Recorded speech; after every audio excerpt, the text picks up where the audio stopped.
bentuk suara.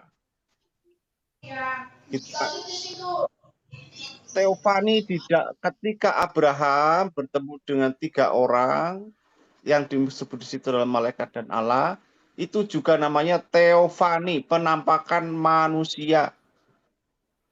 Ya sang firman itu yang berteofani, Pak.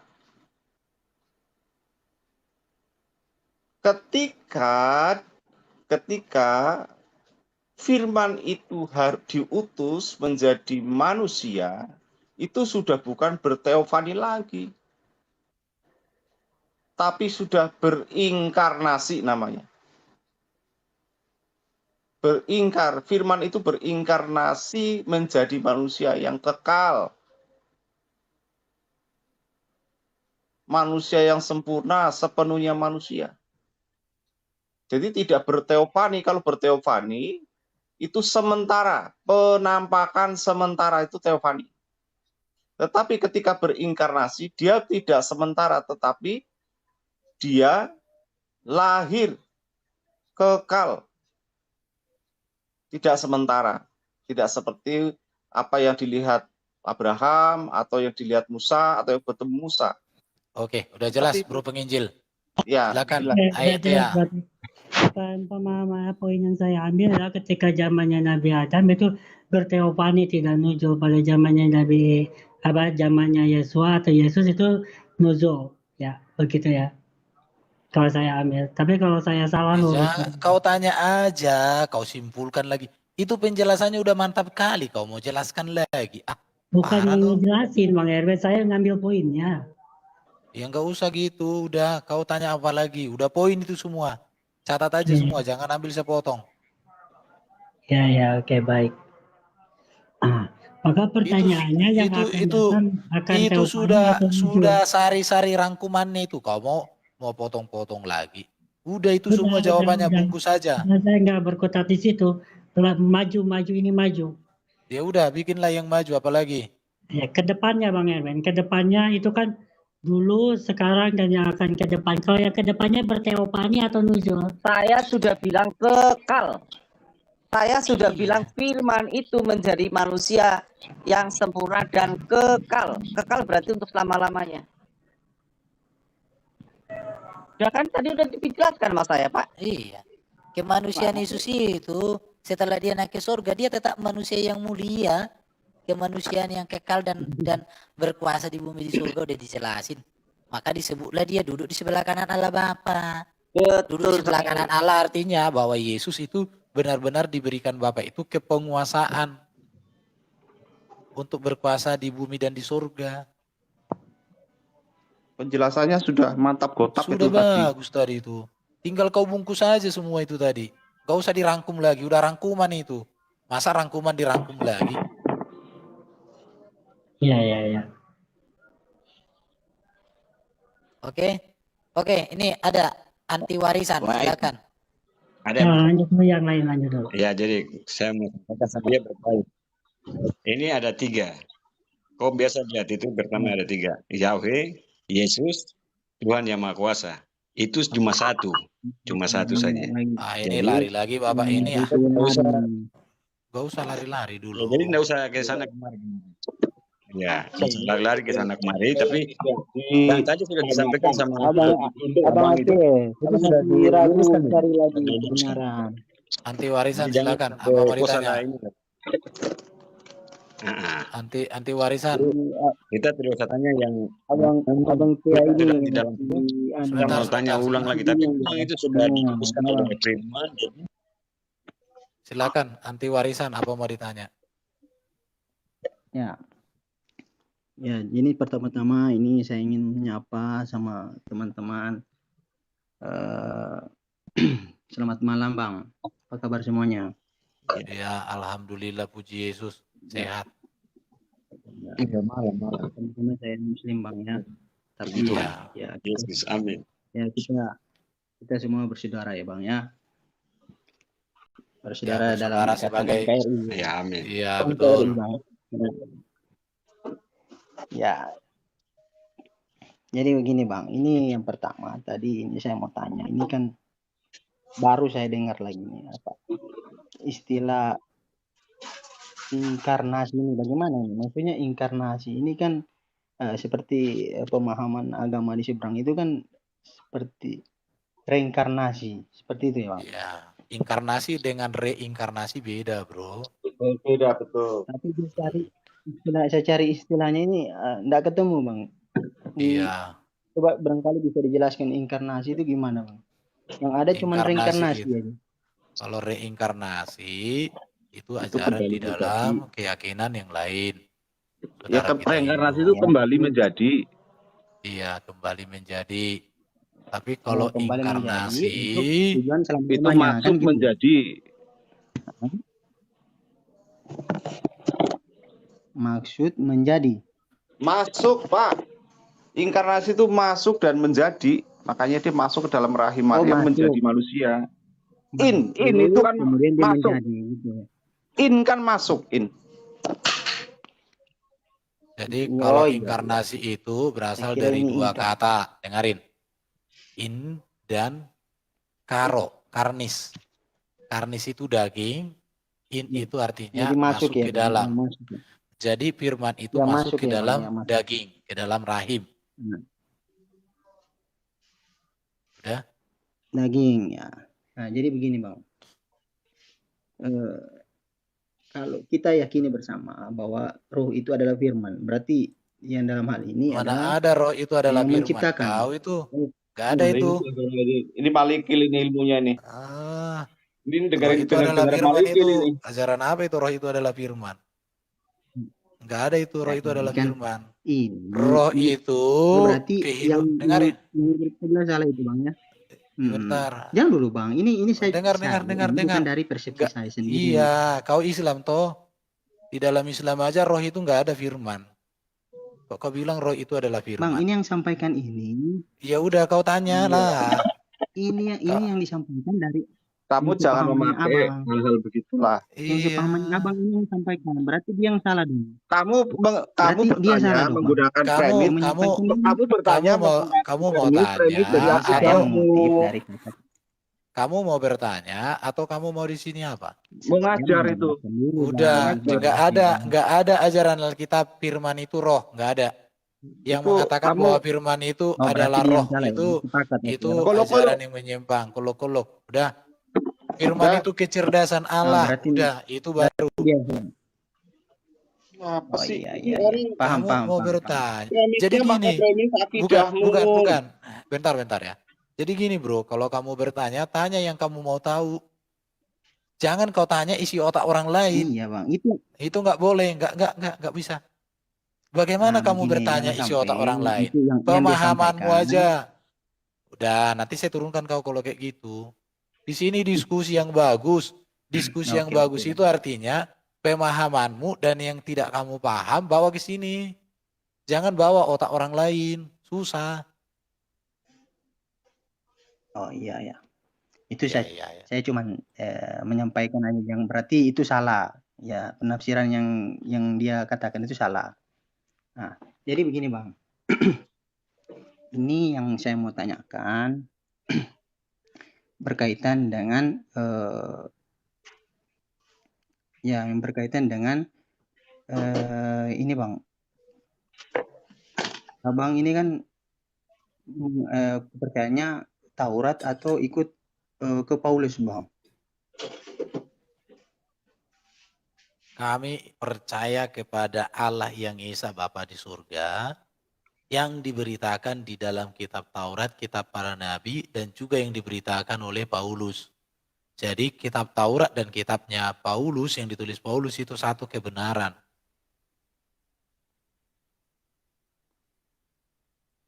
Saling melengkapi. Oh iya, berarti saling melengkapi. Nah, jadi berarti jangan berarti Pak, kalau mau kalau ada kata berarti Bapak mau menyimpulkan, nggak boleh seperti itu Pak. Diskusi nggak boleh seperti itu. Oh iya, siap. Nggak ada ajaran Paulus yang nggak ada hukum ajaran Paulus yang bertentangan dengan Taurat. Atau tapi ada pertanyaan baru Pak, gitu. Bukan, bentar. Ada Pak. Nggak ada ajaran Paulus yang bertentangan dengan hukum Taurat. Nggak ada. Tapi kalau ajaran Paulus bertentangan dengan pemahamanmu jelas.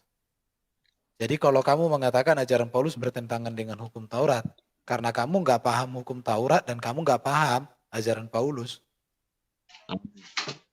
Amin. Kalau kamu paham ajaran Paulus, kamu pasti ngerti. Ya, ya. Paulus ngomong tentang sunat itu bukan berarti dia bertentangan dengan hukum Taurat, ya. Itu konteks Saya yang boleh berbeda. jelasin ya. Boleh, Silakan, silakan silakan. Mas Jasdi. Ya, jadi saudara-saudara, saya asumsikan Anda seorang muslim lah ya. Jadi begini, Bro, ya. Rasul Paulus itu meninggal sekitar tahun 60. Dan ketika dia berkiprah, dia tidak membawa namanya sendiri, tetapi dia membawa pesan gitu ya dari pengutusnya ya, karena rasul itu kan utusan ya, pengutusnya adalah Yesus Kristus. Dan seperti rasul yang lain, Rasul Paulus itu kompak dia. Misinya apa? Kalau Anda baca di Roma 1 yang memberitakan Injil Kerajaan Allah. Nah, Injil itu intisarinya tentang Mesias atau Al-Masih. Kalau di tempat kami Al-Masih itu bukan hanya nabi, dia jabatannya imam dan raja. Kalau di tempatmu kan Al-Masih itu pengusap gitu ya. Nah, kalau di tempat kami Al-Masih itu bukan pengusap tapi yang diurapi, nabi, imam dan raja. Jadi Rasul Paulus itu memberitakan Injil tidak bernarasi bebas, tidak, "Hai, aku Paulus mendirikan agama." Misalnya agamanya itu agama Zam-Zam gitu, enggak ada. Rasul Paulus juga tidak mengangkat pedang, atau Rasul Paulus itu mohon maaf ya, gila wanita, tidak. Nah, Rasul Paulus menjalankan misi agung, bahkan dia sampai mati sebagai martir ya, syuhada gitu. Nah, lalu yang diajarkan oleh Rasul Paulus jelas tidak bertentangan dengan apa yang Yesus Kristus ajarkan dan para rasul lain ajarkan. Itu terbukti dengan selama sampai tahun 90 ada rasul terakhir, yaitu Rasul Yohanes yang masih hidup. Nah, masih hidup, dan tentu Rasul Yohanes, tidak sedikit pun dari Rasul Yohanes itu di dalam sejarah Rasul Yohanes itu menentang ajaran Paulus, tidak ada. Jadi kami jelas lebih percaya kepada 12 Rasul Yesus dan 1 Rasul Paulus dibandingkan Rasul palsu abad 7 ya. Saya nggak sebut merek. Makasih. Tapi di sini ada sabda Paulus, dia mengatakan bahwa ketika ketika Yesus kembali. Enggak, ayatnya dibacakan, dibukakan, disebutkan, dibacakan, kalau perlu satu perikop. Itu masalah itu. Ini parah ini. Jangan hanya premis tanpa ayatnya, isi. Bro. Ayatnya ditunjukkan dulu supaya enak kita. Jadi gini, kebiasaan itu kalian gak pernah baca utuh, dibaca sepotong. Kalau cara baca Alkitab itu hanya sepotong-sepotong, itu cara iblis. Itu cara iblis itu membaca kitab itu sepotong-sepotong. Jadi harus baca utuh dulu. Saya belum pernah Paulus menentang hukum Taurat, enggak ada. Yang ditentang Paulus itu kalau orang mengatakan selamat masuk surga melakukan hukum Taurat. Makanya mana ayatnya? Supaya jelas. Berarti penebusan dosa itu bukan dari Paulus ya? Penebusan manusia dari kutuk dosa Yesus kok. Dari mana Anda tahu? Dari mana Anda punya pemikiran begitu? Jadi tidak ada penebusan dosa, tetapi manusia yang ditebus adalah manusia.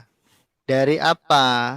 Dari dosa. Ya, dari hukuman dosa. Ini kan abang kan bilang tadi, abang tidak ada bertentangan dengan Taurat. Itu satu ya. Itu yang bukan tidak ada bertentangan dengan Taurat. Kekristenan itu bicara tentang memulihkan segala sesuatu. Salah satunya adalah mengembalikan kepada hukum yang mula-mula. Karena hukum Taurat itu bersifat sementara gitu. Ya, berarti di sini Paulus meluruskan Taurat gitu ya, Bang ya. Tidak meluruskan Taurat, tetapi menegaskan misi dari Yesus Kristus adalah memulihkan segala sesuatu. Salah satunya mengembalikan kepada hukum yang pertama, hukum yang mula-mula itu hukum roh. Jadi bukan Taurat secara fisik ya, 10 hukum dan 600 aturan di bawahnya, tetapi hukum yang tidak ditulis secara fisik tapi di dalam hati manusia. Sehingga manusia mampu melakukan lebih dari 600 hukum itu. Itu misalnya ya, jangan berzina, beristri banyak, jangan bercerai, apalagi kawin lagi, poligami, itu najis, menjijikan. Jangan membunuh demi nama Tuhan, itu nggak boleh. Nah ini, tunggu sekarang. Membunuh ingin memiliki istri orang lain itu nggak boleh. Tuh. Jadi hukum Taurat itu bersifat sementara, sebagai cerminan untuk melihat bahwa di mukamu itu ada kotoran. Tetapi hukum Taurat bukan alat untuk membersihkan kotoran di mukamu. Nah, yang membersihkan kotoran di mukamu itu adalah pengorbanan dari Sang Mesias itu. Nah, gini Bang. Yesus itu masih tetap membawa dari lurus. Jangan membangun premis dengan begini gitu loh. Anda seolah-olah Nah, Rasul Paulus juga menegaskan bahwa hukum itu untuk bocil, bocah, untuk anak-anak. Itu jelas, misalnya kita punya anak, ya, kalau sudah SMA, ayo sikat gigi sebelum tidur, nggak bisa. Karena dia sudah punya kesadaran bahwa sikat gigi itu penting, sebelum tidur harus sikat gigi. Hukum Taurat itu bersifat sementara untuk mendidik bangsa Israel yang masih secara rohani masih anak-anak. Setelah bangsa Israel menerima hukum yang tanpa batas, yaitu Roh Kudus, maka Israel rohani seperti kami ini menggunakan hukum yang tanpa batas, bukan lagi anak-anak. Jadi kalau ada nabi, rasul, agama yang masih mengedepankan hukum fisik, bangun tidur, baca doa. Mau masuk kamar mandi, kaki kanan dulu. Mau boker, pakai tangan kanan. Itu namanya agama anak-anak. Kekristenan tidak pada posisi itu. Dimanapun kita hidup, kita bersama Tuhan. Kita ajak, kita bawa Tuhan dalam kehidupannya kita. Kan begitu kan aja. Tuhan kok dibawa? Tuhan lebih kecil loh dari sakumu. Emang kau gendong-gendong Tuhanmu? Heran juga kulit kau. Masa kau bawa Tuhan? Tuhanmu kau bawa, gendong kecil kali Tuhanmu. Dibawa itu gendong kemana-mana. Jadi Rasul Paulus mengajarkan tentang ketaatan yang sejati. Ketaatan yang sejati yaitu apa? Bagaimana manusia sejati itu terhubung kepada pohon kehidupan. Di Taman Eden ada 2 pohon. Pohon kehidupan yaitu Allah sendiri, pohon hayat, Roh Kudus. Pohon yang kedua adalah pohon pengetahuan baik, pengetahuan jahat. Tetapi di dalam pohon itu ada kematian. Hukum Taurat adalah lambang dari pohon yang kedua itu. Ada di bawah ini orangnya Amin. Raja Typing ya. Tapi namanya siapa? Namanya Hasan. Sepertinya Pak Hasan ini cerdas. Silakan bikin permintaan. Dikatakan dia kitab yang terakhir pasti yang sempurna katanya. Sekarang Pak Hasan kamu naik ke atas. Amin. Kalau memang kitabmu kitab yang sempurna, sebutkan nama-nama istri para nabi di dalam kitabmu. Silakan. Itu saja. Hasan naik. Ya. Oke Pak User, saya turunkan bentar ya. Silakan Pak Hasan naik ke atas. Kami sangat bangga dengan pernyataan Bapak tadi itu. Jadi kami mau melihat Bapak menyatakan bahwa kitab yang terakhir itu adalah kitab yang sempurna. Kitabnya Liedin lah yang terakhir. Kan terakhir toh? Bukan enggak. Tidak ada di dalam itu. Kesempurnaan emang dilihat dari nama-nama istri Nabi, begitu Bang Eben? Ya kalau sempurna berarti nggak ada kekurangan. Semua bisa dijawab. Itu sempurna. Yang namanya sempurna itu tidak dipersaksikan seperti itu. Ya udah, jadi sekarang kesempurnaannya di mana? Kesempurnaannya dalam hukum-hukumnya. Iya, hukum apa yang sempurna? Masuk surga gimana? Masuk surga ada jelas. Oke, gimana? Gimana? Sempurnanya. Masuk. Ayo silakan. Silakan, masuk surganya gimana? Masuk surga diperuntukkan untuk orang muslim. Oh, oke. Kalau dikatakan pengikut Nabi Isa diangkat lebih tinggi dari orang kafir, gimana itu? Sempurna juga itu? Pengikut Nabi Isa Diangkat lebih tinggi di atas orang kafir. memang betul kedudukannya memang seperti itu. Oke. Baru kalau dikatakan kalau ada keraguan padamu Muhammad, tanyalah kepada ahli kitab. Iya, betul. Betul. Oke. Makanya kalian tanya, oke. Nabi Isa di akhir zaman itu menghidupkan orang mati atau bagaimana? Betul. Tidak, dia akan membunuh Dajjal, dia akan yang merevisi Tuhan yang menuhankannya dia. Itu pertemuan kedua, Oke. Bang. Dia akan membawa Oke. menyium Islam. Oke. Dia Tugas akan Nabi menjadi Muhammad sebagai apa? Bang, saya meluruskan dulu, Bang. Tugas Memberikan Nabi Muhammad syafaat sebagai nanti apa? dia. Tugas Nabi Muhammad sebagai Memberikan apa? syafaat nanti. Memberikan Tugas syafaat Nabi Muhammad. nanti di yaumil akhir. Sekarang ini Nabi Muhammad gimana tugasnya? Setelah selesai memberikan Furqan, Al-Quran, pemberian hak. Bapak, kamu baca dong doamu bahasa Indonesianya. Coba kamu baca dulu doanya, bahasa Indonesiamu doanya. Ya Allah, berilah tempat yang utama di sisimu kepada junjungan kami, Muhammad Sallallahu Alaihi Wasallam, ya toh? Ya. Ya udah. Kalau Anda masih berdoa supaya diberikan tempat yang utama kepada beliau, lantas Anda gimana? Tapi kan doanya satu, banyak doa, Bud. Ya udah, itu kan kalian doakan setiap hari. Iya, maksudnya tidak diukur Ya dari itu udah. juga. Jadi ya itulah kesempurnaannya, nggak apa-apa kita terima itu kesempurnaan.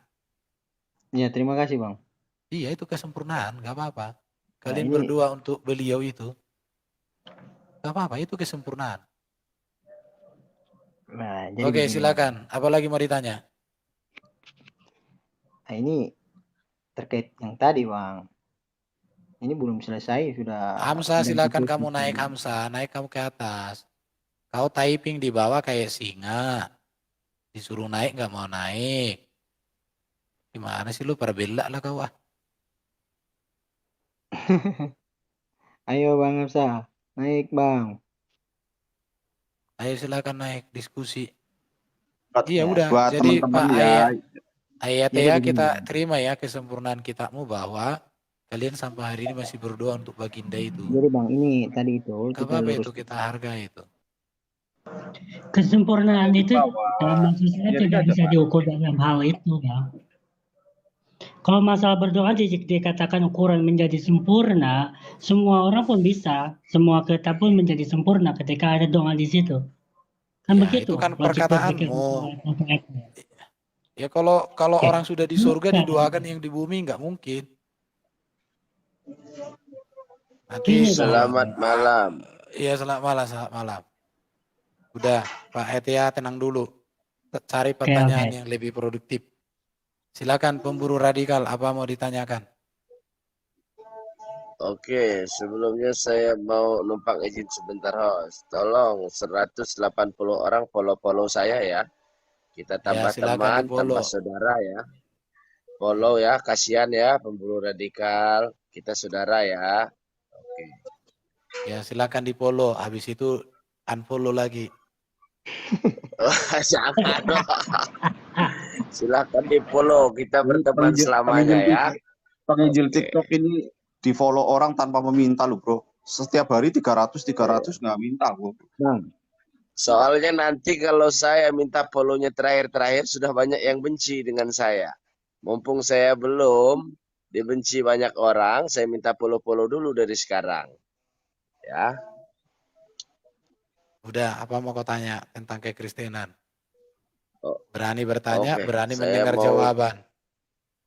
Setiap Siap. bantahan harus Saya berbasis di sini data. mau bertanya di sini tentang kisah para rasul pasal 21 ayat 10. Tolong kita baca Ya premismu bersama-sama. dulu. Kamu baca, terus premismu apa tentang ayat itu. Jangan langsung kayak gitu. Bertanya begitu ya, tak bener sih lo. Ayo dong, baca. Oke. Baca. Saya- Kamu premis dulu. Premis ayat itu apa, kamu bacakan. Terus kamu tak bertanya. Kan kamu memang dari umat ini, kaum bertanya. Huh? Nggak apa-apa. Oh, iya. Maksudnya Iya. gimana? Saya Kamu di mau mana-mana bertanya, toh. saya mau menanyakan masalah Kisah Para Rasul pasal 21 ayat 10. Di sana diterangkan bahwa datanglah seorang nabi dari Yudea bernama Agabus dan menemui Paulus. Lalu dia mengambil ikat pinggangnya dan dia mengikat tangan dan kakinya. Lalu dia berkata, saya membawa perkataan daripada Roh Kudus. Dan seperti inilah nanti pemilik ikat pinggang ini akan diikat dan dia akan dibunuh. Itu salah satu nubuat dia yang dikatakan di dalam hal tersebut. Dan dia tidak hanya memiliki satu nubuat, tetapi dua nubuat. Ialah yang mampu meramalkan akan terjadinya kelaparan yang begitu panjang dan dahsyat. Ternyata nubuatnya di situ digenapi oleh Tuhan Bapa di sana di surga. Oleh karena itu saya ingin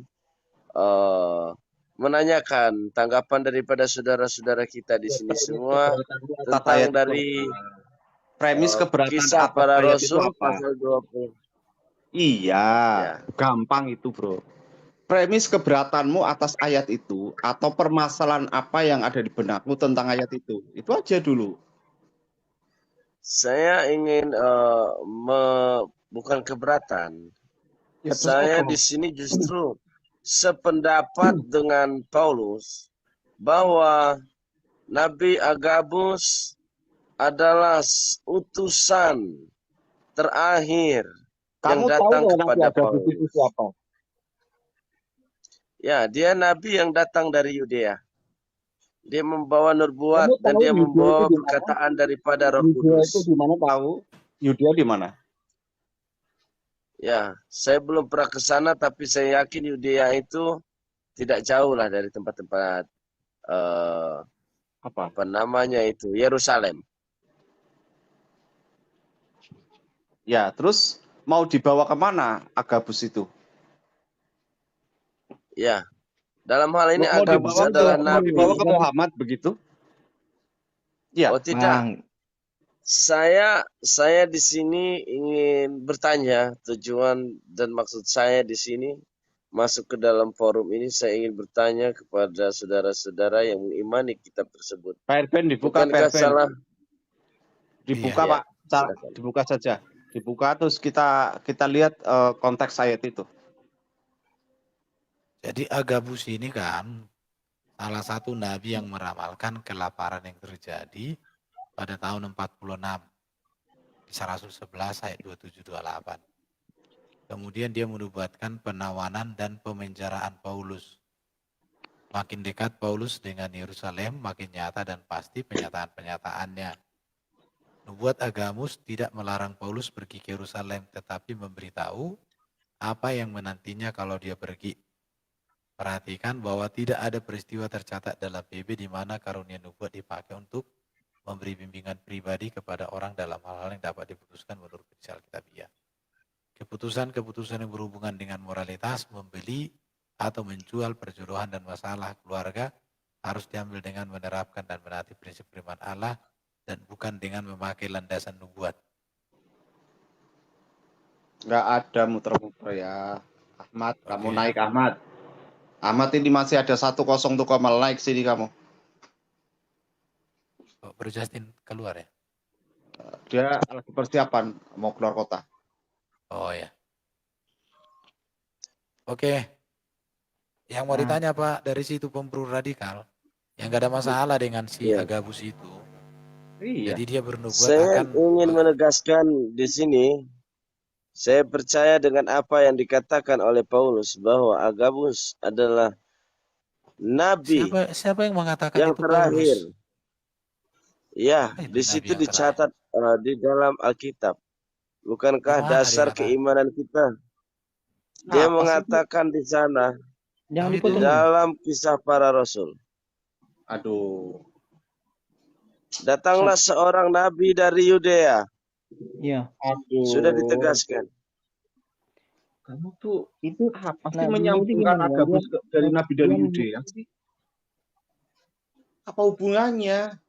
Ya, Kamu tuh, dalam hal ini saya jangan ingin asumsi dong. Mungkin Kamu tuh menceritakan asumsi. saya mungkin hanya berdasarkan menceritakan apa ayat yang yang lain. tertulis.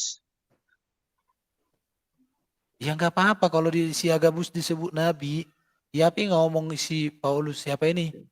Siapa yang mengatakan setelah beberapa hari kami tinggal di situ, datanglah dari Yudea seorang nabi bernama Agabus. Dia datang pada kami, lalu mengambil ikat pinggang Paulus sambil mengikat kaki dan tangannya sendiri. Ia berkata, inilah kata Roh Kudus, beginilah pemilik ikat pinggang ini akan diikat oleh orang-orang Yahudi di Yerusalem dan diserahkan ke dalam tangan bangsa-bangsa lain. Kenapa Setelah dengan masalah itu? kenaikan Tuhan Yesus meninggalkan 5 jawatan. Pertama jawatan rasul, kedua jawatan kenabian, penatua, ya. Iya. Jawatan apalagi diakon, guru, rabi. Enggak apa-apa. Memang pada waktu ketika Tuhan Yesus sudah naik, memang ada jawatan-jawatan kenabian. Ya memang itu jawatan Dalam hal ini saya ingin menegaskan bahwa utusan Nabi Agabus adalah utusan terakhir yang dikirim oleh Roh Kudus yang membawa perkataan Roh kamu Kudus. tahu dari mana? Pak Nabi itu pada waktu itu banyak, bukan Agabus saja. Oh, Nabi terakhir. Kamu parah, kamu berasumsi. Saya sudah menyatakan tadi ya, ketika Tuhan Yesus naik ke surga, Tuhan Yesus meninggalkan 5 jawatan. Oke, di sini Anda ingin kamu Anda meyakini atau jadi tidak? Gini, jawatan rasul itu banyak, jawatan kenabian itu banyak, penatua itu banyak, bukan hanya satu. Yang ingin saya tanyakan di sini, Anda percaya atau tidak bahwa Agabus adalah nabi sebelum Yesus dan nabi setelah Yesus? Kita baca aja ini. Supaya kisah Efesus 4 ayat 11. Ya, jawab aja Pak Erben. Buka Pak Erben. Ini kan nggak ngerti. Makanya kalau nggak ngerti itu tanya, jangan menyimpulkan. Saya bukan menyimpulkan. Di sana jelas, sangat jelas. Kok menyimpulkan sih? Oke, ini saya tunjukkan. Bahwa di dalam gereja itu, Yesus tidak masalah ada jawatan Nabi. Ini lihat ini ya. Ada jawatan Nabi, 5 jawatan. Efesus pasal 4 ayat 11. Tapi di sini yang bermasalah tadi dibukakan. Oke, dan inilah yang mau tanya dulu Bang. Lihat. Saya masuk lagi dari dan ialah yang memberikan baik rasul-rasul maupun nabi-nabi, baik pemberita-pemberita Injil maupun gembala-gembala dan pengajar-pengajar untuk memperlengkapi orang-orang kudus bagi pekerjaan pelayanan, bagi pembangunan tubuh Kristus, sampai kita semua telah mencapai kesatuan iman dan pengetahuan yang benar tentang anak Allah, kedewasaan penuh dan tingkat pertumbuhan yang sesuai dengan kepenuhan Kristus. Jadi ada namanya jawatan nabi, jawatan rasul, jawatan pemberita Injil, gembala dan pengajar. Jadi setelah Yesus terangkat ke surga, jawatan nabi ya ada. Bukan hanya satu nabi, ada Agabus, ada yang lain-lain juga. Dalam hal ini yang saya ingin tegaskan bahwa Nabi Agabus adalah nabi yang membawa perkataan daripada Roh Kudus. Udah, kamu itu memframing aja kerjamu. Udah dijelasin. Terus gimana maksudnya kamu? Dia nggak ngerti nih, pemburu radikal itu nggak ngerti. Tapi sudah menegaskan. Kamu tahu apa? Lagi jelas. Oke, silakan. Yang teman-teman yang cerdas naik ke atas kita diskusi. Jangan hanya typing di bawah singa, naik ke atas jadikan teri. Saya ingin, jika dia bukan nabi, saya ingin jawaban yang berdasarkan dari. Udah dikatakan dia nabi, nggak masalah. Baik. Jika dia nabi, berarti satu harus jelaskan jawatan kenabian dan nabi. Tolong saudara penginjil, saya diberi kesempatan dulu. Sudah Pak. Tadi sudah kita bahas itu. Turun kok pemburu radikal. Dia ini buat kacau aja nih. Dia mau belokkan bahwasanya nabi terakhir itu adalah itu. Tadi sudah tentu saja ujung-ujungnya. Makanya saya sudah jelaskan. Kenabian Musa dan jawatan kenabian itu berbeda. Iya. Dia Nabi bukan masih dari tadi. Masih Pak. Radikal nih. Aku tanya nih ya. Kalau Yudas dan Silas nabi bukan? Bukan, dia murid.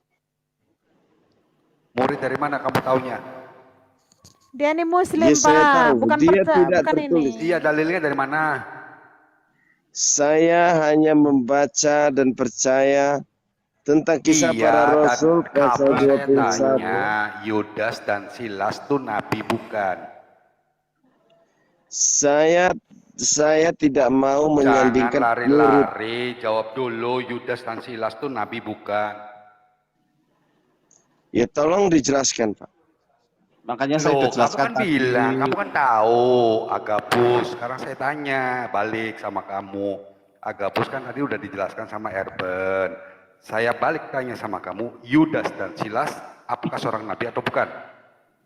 Tentunya seorang bisa dikatakan nabi jika dia utusan langsung daripada Roh Kudus. Nah, Tidak ada keterangan di sana mereka membawa saja perkataan Roh mana Kudus. dalilnya. Kamu mau tanya, mau tahu nabi atau bukan? Jawab saja. Ya, saya ingin memiliki data jika dia nabi harus dicatat Kamu tahu di nggak dalam Yudas dan Alkitab. Silas? Kamu tahu nggak Yudas dan Silas? Saya tanya, kamu tahu nggak? Jangan Yudas dan Yudas dan Silas. Silas. Silas itu siapa gitu aja, Pak. Silas itu siapa? Iya. Yudas Mana? siapa? Silas siapa? Apakah seorang nabi atau bukan? mana Dan kan dalilnya tahu. di mana?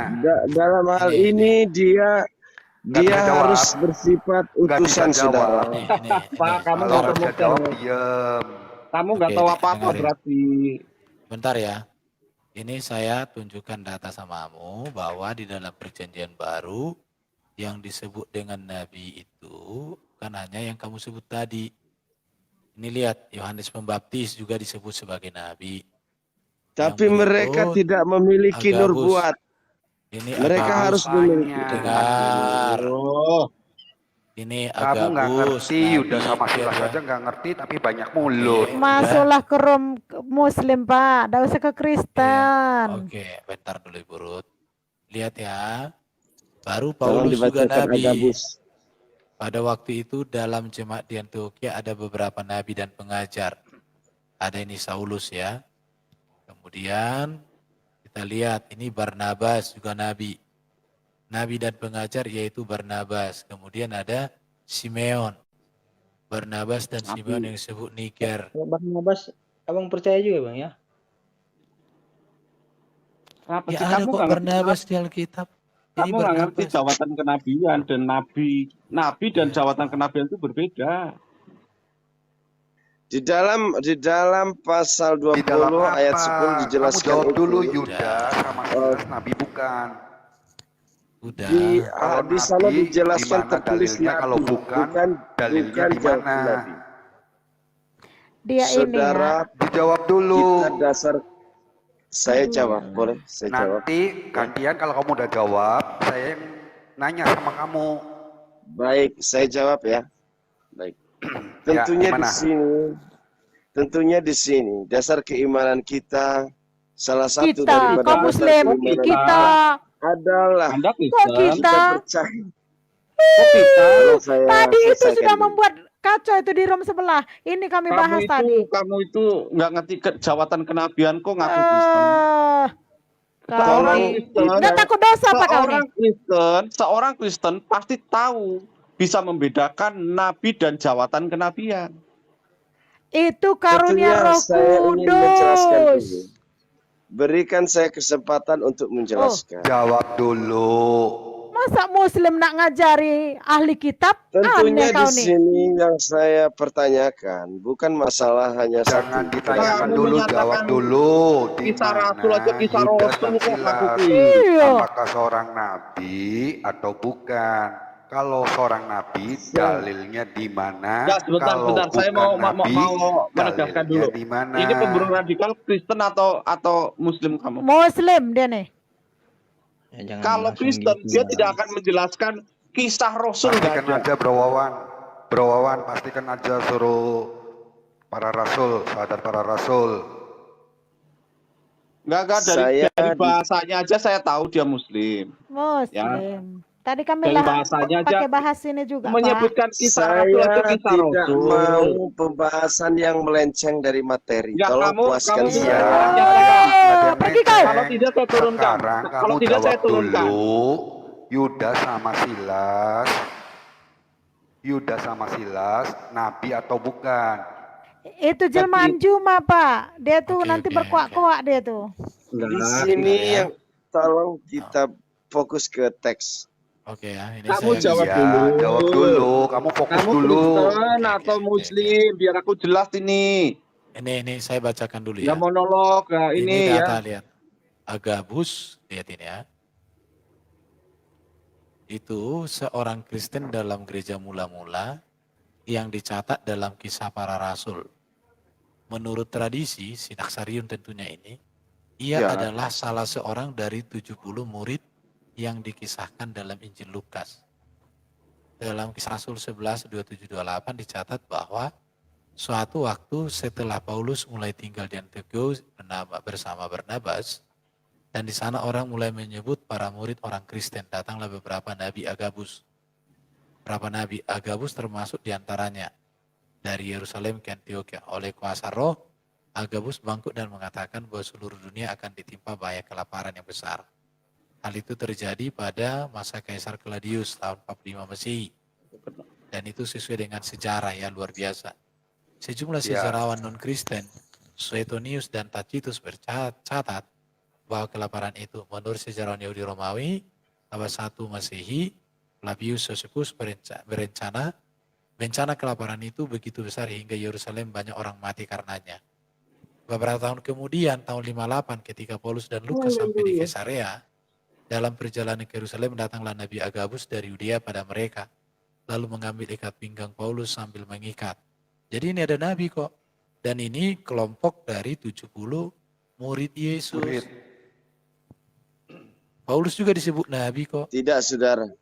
Sekarang aku tanya dulu, udah dikasih jawab data. dulu. Di dalam Itu di dalam Yudas hal sama ini yang Silas, ingin itu Udah. Yudas sama Silas. Itu nabi bukan? mereka tidak memiliki Jawab berbuat, dulu, saudara John Timothy. itu Yudas sama Silas, nabi bukan? Jangan lari-lari, Bukan. bro. Hah? Bukan. Di mana dalilnya? Itu kalau di kita itu yang disalib itu ya? Oke ya. Mereka jadi harus dalilnya di mana? memiliki berbuat. Oke ya, jadi pemburu radikal kamu bertobat aja supaya Bertobat. Turun. kita udah kasih Iya. tahu. Saya beri Ya, saya Jawabannya gini, di gini, mana bertanya. dalilnya? Oke ya. Saya akan jawab. Dalilnya di mana? Turunin aja, bro Irfan. Dia nggak ngerti. Boleh saya Ya udah. jawab? Dia Boleh nggak saya bisa jawab? ngejawab. Nggak Dia usah, bisa nggak usah. nggak ngejawab. Di mana Juma dalilnya? kasih kedua ya. itu. Nggak bisa. Yudas Tadi sudah sama kita Silas. bahas, Pak. Tadi di room sebelah tadi sudah kita bahas itu, Pak. Emosi aku Ya, dibuat dia, sebentar. Pak. Yudas Nggak sama usah Silas emosi, itu adalah seorang nabi. Itu bisa dibaca di Kisah Para Rasul 15 ayat Ya, ke-32. Aku Bang bacanya. Erben. Ya, Yudas sebentar dan orang Silas. lagi ngomong, tenang. Yudas Silakan, dan Pak John. Silas yang adalah juga nabi lama menasihati saudara-saudara itu dan menguatkan hati mereka. Jadi Yudas dan Silas adalah seorang nabi. Tadi odong-odong gak ngerti. Oke? Ya, lanjut. Tapi Silas juga dikatakan rasul, sebagai rasul juga karena dia diutus oleh Rasul Paulus, ya, karena dia seperjalanan Rasul Paulus. Seperti itu. Teman seperjalanan Rasul Paulus itu adalah Silas, dan dia juga disebut rasul. Jadi kan begitulah kelihatan orang belangnya. kalau orang nggak mengerti secara utuh. Jadi gajah orang buta mengatakan gajah itu tipis agak tebal gitu ya. Karena dia pegang telinganya. Tapi kalau dipegang dia ekornya, wih kecil ya gajah itu, kayak bulat-bulat dia kayak ular katanya. Karena orang buta ya gitu ya. Oke, apa mau disampaikan Joker? Itu tadi si Juma loh, Bang. Kenapa dia diturunin? Ya nggak apa-apa, kenapa rupanya kalau diturunin? Otaknya Kita nggak nggak ada butuh, kok. kita butuh orang yang cerdas kok, bukan orang ngotot. Iya. Kemarin Kita dia butuh bilang orang yang itu sama orang edukasi. Kita butuh orang yang bisa mengedukasi. Nah kalau dia nggak tahu apa-apa, tahu nggak tahu apa-apa. tadi kami bertengkar itu. Nggak usah bertengkar. Nggak usah bertengkar. Kita Karena jelaskan apa? saja. Coba disalahkannya semuanya kitab yang dari apa Iya, diomongkannya memang lagi. kerjaannya iblis kan begitu, nggak apa-apa. Tapi kita harus mampu menjelaskan. Kayak tadi aja gitu loh, kita jelaskan, kita tanyakan seberapa dalam dia mengenal Alkitab. Ditanya Ternyata balik aja yang odong-odong. susah-susah. Ternyata Yang dia odong-odong. nggak tahu ditanya balik. Iya. Gitu loh. Dia mana mengerti ada yang namanya nabi dan jawatan nabi, ini nggak tahu. Pasti nggak tahu. Yang tahu hanya orang-orang Kristen yang terdidik, yang membaca Alkitab. Gitu loh. Banyak orang Kristen juga nggak tahu, juga banyak. Udah kita jelasin kok. Ya kita setuju si Agabus itu nabi. Tetapi dia nabi dari golongan 72 murid, 70 murid. Itulah karena nabi itu iya nggak masalah. Emang kenapa? Itu tadi sudah ku bilang Pak sama dia. Kalau dari nabi yang sebenarnya, ku bilang yang tercatat itu dari Musa Taurat, ku bilang kan sama dia kan. Tapi ini hanya karunia Roh Kudus itu. Sangkan ku bilang tadi itu nabi palsu, ngomong kayak gitulah sama dia tadi. Karena mau diluruskannya. Karena mau menunjukkan sama dia kan mengakui kan itunya. Jadi menunjukkan sama dia bahwasanya nggak sampai otaknya ke sana pencapaian. Jangan juga lah bilang nabi palsu. Ya, dia kan nabi palsu memang kan Nabi Agabus itu maksud aku pemburu radikal tadi. Iya, tapi jangan bilang Agabus nabi palsu. Kalau si pemburu radikal nabi palsu ya nggak apa-apa lah. Kalau Agabus jangan. Nggak tahu ya kita harus mengerti. Jadi 70 murid, siapa Apolos, siapa lagi banyak. Itu Sinasarium. Namanya Lukas 77. termasuk, gitu. Lukas juga termasuk 70 murid. Jadi kita harus mengerti juga orang-orang yang disebut 70 murid dalam Alkitab.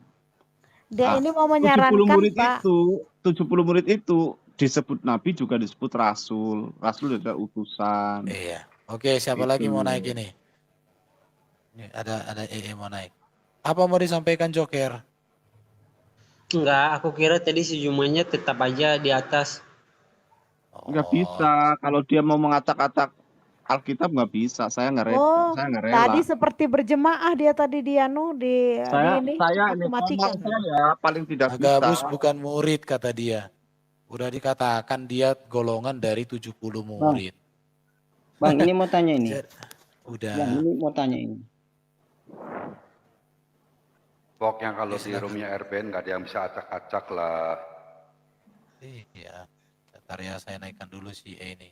Apalagi kalau ada penginjil TikTok tuh nggak bisa. Yang lucu-lucu masuk nggak bisa. Bang, mau tanya ini. Iya, Bang, mau tanya. Nah, itu terkait tadi ini kan abang tetap dengan ajaran Paulus kan. Nah, di sini Paulus sih. Halo Pak Anti Panitan. Kamu selalu memframing sebuah apa ya yang Kristen tidak akui. Bukan ajaran Paulus. Paulus mengajarkan ajaran Yesus yang disampaikan ya kepada orang-orang yang bukan Israel. Sebentar, saya jelaskan dulu siapa Paulus. Paulus adalah utusan Yesus khusus untuk orang-orang di luar Israel. Nah, ketika Paulus diutus, pastinya Paulus membawakan apa? Ajaran Yesus, bukan ajarannya sendiri. Adapun dia ya melakukan penjelasan-penjelasan Alkitab itu, ya memang itu sebagai seorang pengajar, sebagai seorang penginjil, menjelaskan ayat-ayat, menjelaskan apa yang diajarkan Tuhan Yesus dan yang disampaikan oleh para rasul yang lain. Karena apa? Sebelum Paulus menjadi rasul, dia juga mengerti apa yang sering disampaikan oleh Yesus. Apa yang sering disampaikan, yang diajarkan Yesus, ya, itu juga terekam oleh Paulus ketika dia masih menjadi seorang tentara Ngapain Roma. kami ketakutan pemburu radikal? Lihat itu taping-taping. Apa yang kami takutkan? Udah, biasa aja, Nggak udah usah biarin aja. direspon. Nggak usah direspon, kesenangan dia, nggak usah. Kami butuh orang-orang yang jujur ya, bukan munafik ya. Oke. Begitu bro, ya. Jadi kamu jangan berframing ajaran Paulus. Paulus tidak kalau ajaran Paulus berarti ajaran yang keluar dari apa? Dari kebijakan, ya.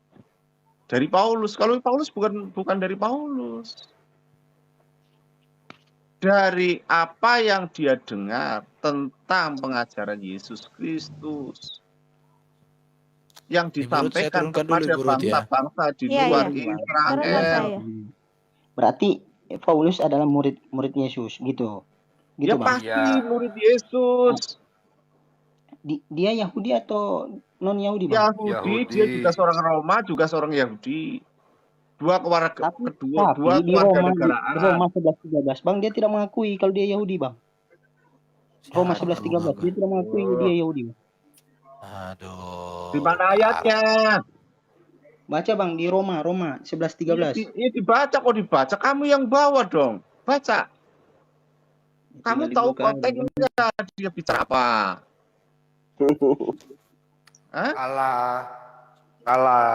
Aku bacain ya, Roma 11:13 ya. Aku berkata kepadamu, hai bangsa-bangsa bukan Yahudi, justru karena aku adalah rasul untuk bangsa-bangsa bukan Yahudi. Tetapi bukan berarti, tadi aku kan ngomong, Paulus dikhususkan kepada orang-orang di luar Yahudi. Yahudi itu memiliki kewarganegaraan ganda. Tolong diterbangkan koinnya yang mendukung Bang Juma, tolong diterbangkan koin-koinnya dan di-follow. Aku tanya sama kamu, boleh nggak nih radikal? Ya, silakan. Oke, ini ya. Mau yang gampang, yang sedang, apa yang mau susah? Yang paling susah menurut kamu. Oke, yang paling susah ya. Yang pasti jawabannya harus ada ya di dalam Alkitab. Loh, di dalam Qur'anmu dong. Oh, kisah tadi bahas kisah Rasul berapa ya? Kisah pasal 21 tentang Agabus itu, Pak Petro. Ayat 10 ya, betul. 21 ayat 10. Saya hanya ingin menegaskan di pasal 21. Kamu tegasin dulu, kamu Kristen apa Islam? Jadi kalau Gereja Katolik Roma memperingati ini siapa sih Agabus itu tanggal 13 Februari, tapi kalau Gereja Ortodoks itu tanggal 8 Maret. Dan menurut tradisi, Nabi Agabus ini mati di Antioquia, mati syahid. Jadi dia ini menderita, teraniaya di Antioquia. Enggak, ini pastiin dulu bro, Erben. Radikal, kamu Islam atau Kristen? Saya Islam. Nah, baik, boleh saya jawab, boleh sama kamu. Iya. Ya. Boleh. Mau sebentar dulu, Bro Talenta. Aku mau tanya sama kamu. Aku mau tahu nih, kamu mulutnya atau otaknya kamu yang lebih berisi. Mau yang susah, mau yang sedang, apa mau yang gampang? Saya ingin pertanyaan saya tapi kalau kamu nggak bisa jawab, kamu turun ya. Saya ingin diselesaikan dulu pertanyaan saya yang tadi. Loh, tadi kan kamu sudah bilang siap. Silakan. Udah, fokus saja kita ke Alkitab. Saya akan jawab, tapi nanti. Silakan Pak Talenta. Takut. Baik. Udah. Jadi apa-apa. Takut ya. Baik. Bentar Pak Joko, kita gunakan aja Iya, kita gunakan aja waktu kita ini untuk menjelaskan Alkitab. Iya, Supaya sebentar, semua bro, orang sebentar. mengerti. 2 menit. 1 menit, 1 Baik, menit. baik. Mastiin Siap. aja, dia berilmu nggak? Kamu takut nggak kalau saya bertanya? Saya yang takut pertanyaan kamu salah. Itu yang saya takutkan. Bukan. Iya, iya. Oke, aku sebutin aja ya. Pertanyaannya nanti kamu jawab sendiri ya. Nabi Muhammad matinya karena apa? Dalilnya di mana? Dan kamu boleh kamu hubungkan hadis, sirah, tafsir, maupun Qur'annya sendiri. Jawab yang tegas untuk PR kamu. Ya. Pertanyaan kamu sudah dijawab di dalam Al-Quran. Silahkan kamu baca sendiri. Tidak perlu saya menjawab sesuatu yang sudah dijawab oleh Al-Quran. Nanti Silahkan ya. buka Al-Quran. Atau kamu mau ke di room saya yuk, head to head yuk sama aku. Boleh, siap. Nanti ya, sabar. Antrian. Enggak, sekarang aja. Aku pengen bikin malu kamu nih. Iya, tenang saja. Itu nggak Terus bisa terang aja, dijawab aku pengen lagi itu. bikin malu kamu. Kita Hah? harus Aku habisin kamu sekalian. Nabi Muhammad mati karena apa? Dalilnya di mana? Hubungkan dengan Quran, hubungkan dengan tafsir, hubungkan dengan hadis, hubungan dengan sirah. Aku ada datanya semua. Pertanyaanmu sudah dijawab di dalam Al-Quran. Sudah, jangan Silakan banyak kamu buka ngomong. Al-Quran. Bisa jawab tidak? Saya tidak menjawab sesuatu yang sudah dijawab Otaknya oleh kamu Al-Quran. ternyata nggak ada, lebih besar mulut kamu daripada otak kamu. Iya. Baik, kita selesaikan dulu yang tadi, host. Saya Nggak usah sengaja selesaikan. Lain aja yang lain yang bertanya. Pertanyaan Saya saya pikir itu memang pertanyaan- Kamu nggak ada ilmu. Itu pertanyaan bagus, Cuma Pak, bacotnya ya. aja yang gede. pertanyaan ini Saya pikir harus itu pertanyaan- diselesaikan agar tidak menjadi fitnah. Tidak ada Agar semua fitnah, sudah selesai Kristen. Yang belum selesai itu kamu. Tentunya kita harus berdasarkan teks yang Berdasarkan terdapat apa? Kamu nggak di bisa jawab. dalam Injil, saudara. Uang tadi aja kamu nggak bisa jawab kok. Tadi Tentunya aja kamu saya di pertanyaan kamu sini nggak bisa jawab. host Yudas ingin sama Silas ada di memperkaya. mana? Kamu nabi atau bukan? Kamu nggak bisa jawab. Berarti kan ilmu kamu kosong. Mulutnya kamu aja yang Saya lebar. ingin menegaskan di situ tadi dalam pertanyaan saya, host, sedikit saja. Apa yang perlu ditegaskan? Saya ingin Kamu otaknya menegaskan kamu kosong. bahwa Roh Oke, Kudus udah, tidak udah. hanya mengutus Yesus Kristus, aja, Bang. tapi salah satu nabi yang bernama Oke, Agabus. Pak Petro, silakan Pak Talenta dijelaskan si Agabus itu. Silakan. Silakan. Karena pertanyaannya Pak John Timothy pasti nggak bisa dijawab. Udah pasti itu. Jadi ngapain kita bertanya yang tidak bisa dijawab? Kan udah kita tahunya jawaban dia. Tidak akan menjawab. Silakan Pak Talenta, jelaskan Pak. Baik, saya pikir kisah para rasul 21 itu, ayat 10 itu kelanjutan dari kisah para rasul. Kita akan mendapat informasi tentang siapa Agabus yang di sana. Ben, aku Itu- turun dulu ya sebentar ya. Mau keluar. Oke. Justin masukin aja. Iya, nggak apa-apa. Oke. Baik, jadi kisah para rasul 2, saya nggak tahu apa pertanyaannya tadi ya, tapi hanya bertanya tentang Agabus ya. Jadi Agabus itu bisa dilihat di kisah para rasul 11 ayat 28. Seorang dari mereka yang bernama Agabus bangkit dan oleh kuasa roh ia mengatakan bahwa seluruh dunia akan ditimpa bahaya kelaparan yang besar. Hal itu terjadi pada zaman Claudius. Ya, jadi sesuai dengan fungsi atau tugas seorang nabi itu menyampaikan sesuatu apa yang akan terjadi di masa akan datang. Jadi Agabus menubuatkan sesuatu, yaitu sesuatu kelaparan yang terjadi di masa depan. Ya, jadi perlu juga difahami bahwa nabi dalam tradisi Yahudi itu bukan jabatan ya. Jadi tidak ada pengangkatan seremonial nabi. Bahkan nabi itu bisa dianggap sebagai orang aneh itu. Kalau kita lihat literatur Yahudi, bahkan banyak para nabi itu yang orang gila sebenarnya kan, karena mereka ini punya pemikiran, punya pandangan, punya penglihatan yang berbeda dengan manusia biasa. Jadi sering dianggap orang aneh. Jadi karena kuasa Roh Kudus ini, roh dalam Kisah Para Rasul 11 ini, Agabus itu menubuatkan sesuatu yang akan datang terjadi secara spesifik, yaitu kelaparan besar zaman Claudius, maka ia dianggap nabi. Ya. Kemudian dalam Kisah Para Rasul 21 itu dijelaskan lagi, dilanjutkan, setelah beberapa hari kami tinggal di situ, datanglah dari Yudea seorang nabi bernama Agabus. Jadi Agabus itu adalah orang Kristen perdana, ya, dalam gereja Katolik disebut itu Santo Agabus, ya, yang dicatat dalam kitab Kisah Para Rasul, dan menurut tradisi adalah salah satu dari 70 murid yang dikisahkan dalam Injil Lukas 10 ayat 1-24.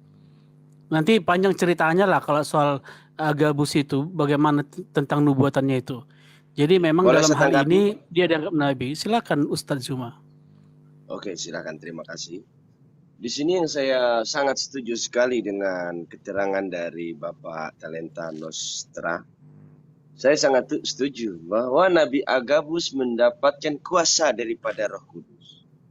Dia mendapatkan kuasa langsung dari Roh Kudus dan dia diberikan nubuat oleh Roh Kudus sehingga dia mampu meramalkan kematian Paulus dan juga dia mampu meramalkan terjadinya suatu bencana kelaparan. Ya.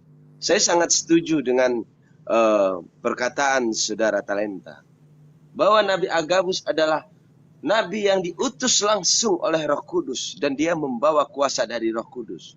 Di sini yang ingin saya tegaskan. Saya koreksi. Dia tidak diutus oleh Roh Kudus, tetapi dia diutus oleh Yesus, ya, yang bersama dengan 70 para murid lainnya. Itu ada di Lukas 10 ayat 1. Alkitab. Tidak ada keterangannya. Tolong tunjukkan saya catatan atau teks yang bersumber dari Alkitab. Sudah, saya jawab, diam. Saya jawab. Jadi Lukas 10 ayat 1-24, Pak Erwin bisa tampilkan? Lukas 10 ayat 1-24. Saya tunjukkan ya. Lukas 10. Jadi kitab suci memang tidak merinci nama 70 murid itu, tetapi 70 murid itu ada di Sinaksarion namanya. Yang diperingati. Udah? Lukas 10 ayat 1. Ayat 1-24. Itu tentang pengutusan 70 para murid, toh Pak Erben? Iya, betul. Iya. Jadi Agabus salah satu dari 70 murid itu. Saya ingin dasar teks yang mengatakan ada para murid yang berasal dari Yudea.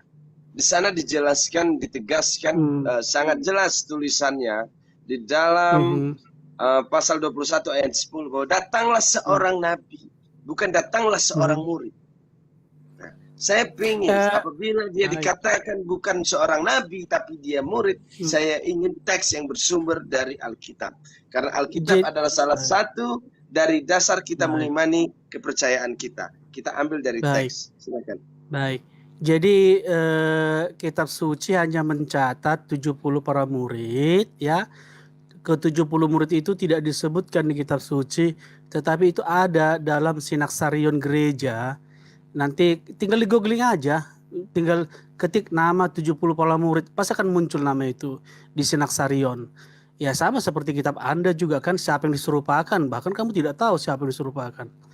Jadi begini, kitab suci itu ditulis penulis oleh ilham Roh Kudus dengan poin utama yang utama. Ya, poin utamanya bukan tentang siapa 70 para murid itu, tetapi bagaimana Allah Yesus memberikan kuasa kepada para murid itu untuk mewartakan Injil. Salah satunya menjadi nabi.